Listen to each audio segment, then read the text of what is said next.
Good day, everybody, and welcome to another edition of the Military and Foreign Affairs Network. I am your host, the voice of reason. Today, February 11th, 2022, we're continuing to monitor the situation between Russia and Ukraine, and obviously the West as well. And tensions continue to rise. It would appear now even the diplomats are getting a bit testy. We've seen exchanges between the Russian Foreign Ministry and individuals such as Liz Truss. Be it as it may, Liz Truss came to the table really not prepared and made certain comments uh, that really displayed her lack of understanding on what's going on in the region. And feel free to look into that if you want. But it's definitely there. And the question is, should she even be the foreign minister? And I would have to say that given the state of affairs in Europe and the United States, a lot of these politicians, both on left and right, simply are not qualified to do the jobs that people are electing them to do. And part of that is again the low information voter. They just society is being dumbed down, and that's how you get Liz Truss going to Moscow and making statements about things she has no clue in which she understands and has a right to be talking about, and that's what occurred. And then when we see the French President Macron go to Moscow, meet with Putin, and was initially going to be subjected to a COVID-19 test, which he declined out of fear that the FSB was going to conduct a DNA test on him, and that's rather interesting that he declined to do that. And I guess I can understand why he may want to do that. But then you have to ask, what's the real reason, and it makes you kind of wonder.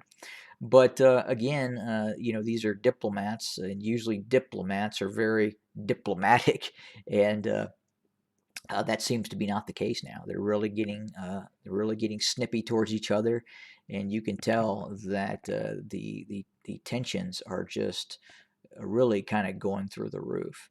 And also yesterday we had Senator Scott from Arkansas. Sets on the Defense Intelligence Committee. He was a captain in the United States Army, and he is under the impression as well that Russia is going to launch an invasion, quite possibly within days, and encouraged U.S. personnel to get out of the Ukraine.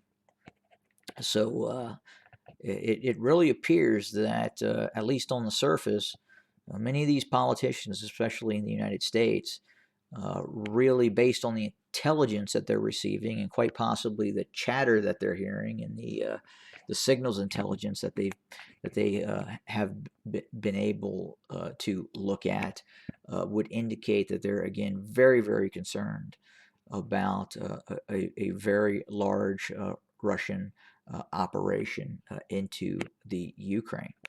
And again, the troop buildup continues. I've really kind of gone over that a multitude of times in previous videos, and again, we're probably looking at upwards to again 100 battalion tactical groups being deployed along the border, maybe quite possibly many more when you start to include elements of the Russian National Guard and other assets as well that are indeed deploying along the borders of Ukraine. But there's also talk that now the British may be pulling out its forces from Ukraine. We heard Joe Biden talk to NBC yesterday as well, stating that Lester Holt had inquired if the U.S. would deploy forces to assist in the evacuation of American nationals in the Ukraine, and Biden's answer to that was basically hell no. That could possibly cause a world war, and again, I'm wondering if he's been told something by the Kremlin in terms of, look, get your forces away from Ukraine because we're not going to be responsible if we shoot down an American jet or a transport aircraft or hit a facility in which you have contractors or American military personnel. So at some point we could see the U.S. pull its forces out of Ukraine. Its train and equip program with U.S. Special Forces and other assets that are in Ukraine, assisting the Ukrainian military in training and equipping its military. And now we may see, in fact, the British remove some of its forces as well out of fear that a very, very large Russian operation could be very, very close to taking place. Now, with that being said, if we go back and we look at headlines 3 weeks ago, those headlines would indicate that a Russian operation was imminent. So, we this could all end up just again being a big media show, and and we could walk away from this just kind of scratching our heads and wondering, just what the hell has transpired over the last 3 months. But again, it could kick off, and we could see again a large scale Russian operation into the Ukraine. I would say after that comment by Cotton, Senator Cotton, in which he very bluntly indicated that he believed a Russian operation was very close. I would say that he's basing that information off U.S. intelligence he's receiving and he's being debriefed on. So they're hearing something or seeing something that would indicate, just not in terms of this massive troop deployment that we're continuing to see, but I'm referring to something else in terms of signals, in terms of conversations that were intercepted that would indicate that just what Russia's intent is. But I think right now we're really kind of seeing the world change, quite possibly, in terms of the way nation states interact with each other. If we do see a military operation by the Russians into Ukraine. Again, we'll probably see a quickening of that, and again, things could really get out of hand as well, depending on what happens and what the Russians do. We really have to watch what the Polish armed forces look to do as well. And again, I think you really have to look at Putin's demands.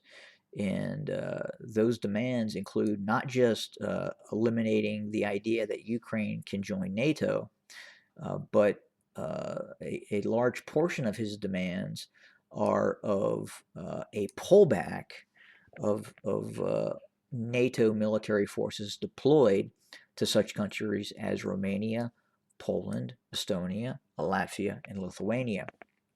And I don't think that component of the Russian demand is being looked at very closely in terms of why Vladimir Putin requested that or demanded that. So again, some very key demands. One, obviously Ukraine, and then Georgia never be allowed to join NATO.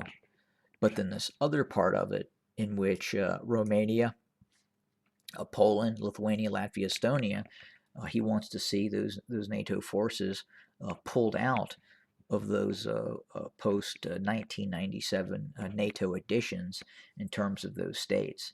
And again, that's a non-starter. But again, what is Russia's long-term plan? What is next in terms of after Ukraine? And again, I really think you have to look closely at the Baltics, and right now it's obviously everything is looking at Ukraine, but again, I think at some point in time that is going to be a topic that will be just as important for the Russians in terms of conflict resolution and their perceived threats to their national sovereignty. So again, going to continue to watch this and report, and we're again watching it very closely. If military operations start, we'll probably do obviously more than one video per day, and again, it'll be based on the activity that we see on the ground, and just try to analyze what is happening and have discussions about it. Have a good day, everybody.